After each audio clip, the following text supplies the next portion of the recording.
Direct যাবেন, কোনো মাধ্যমে আলাপ টালাপ করবেন না। এই ঝামেলা যতই মাধ্যম মাঝখানে যারা থাকে এরা করে, বুঝেন? এরা কইরা কি কয়, হাফিজ সাহেবের আইনে দিব, এত টাকা লাগবে, দাও অর্ধেক আমারে দাও।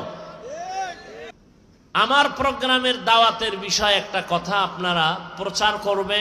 ইংরেজি প্রত্যেক মাসের দ্বিতীয় শুক্রবার মাদ্রাসার ইসলাহিয়া ইজতেমা আসর থেকে এশা, ওখানে যাবেন।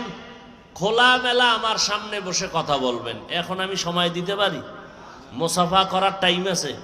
একজনারে দিলে আর একজন এইবার ফাঁকে দিয়া সেন্ডে টান দিয়া মোবাইল লিয়ে দৌড়। কথা বুঝেন নাই? এই জন্য ওখানে যাবেন মাদ্রাসায় প্রত্যেক মাসের দ্বিতীয় শুক্রবার। কিছু কিছু না পারলেও কথা বলে একটু সান্ত্বনাও যদি দিতে পারি, এটাও তো আমার পাওনা। কথা ঠিক না? যাওয়া যাবে না ইনশাআল্লাহ? আরে ঠিক না, আমার চিনে না, কোন ভূতে আছে নিরা, এটা খুঁজাল। হ্যাঁ,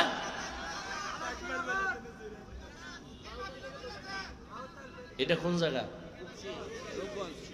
সাইনবোর্ড আছে না? সাইনবোর্ড, সাইনবোর্ড মাতুয়াইল মা ও শিশু হাসপাতাল, হাসপাতালের সামনে দিয়ে ভেতরে আদর্শনগর।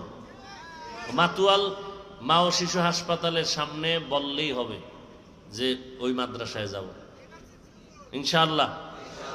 প্রত্যেক মাসের দ্বিতীয় শুক্রবার ইসলাহি ইজতেমা আমি থাকি, সময় দেই, সারা রাত সময় দিব। উম্মতের ওলামায়ে কেরাম যান, সাধারণ মানুষ যান, অনেক না গেলে আপনারা বুঝবেন না সেখানে কি। যাবেন তো ইনশাআল্লাহ?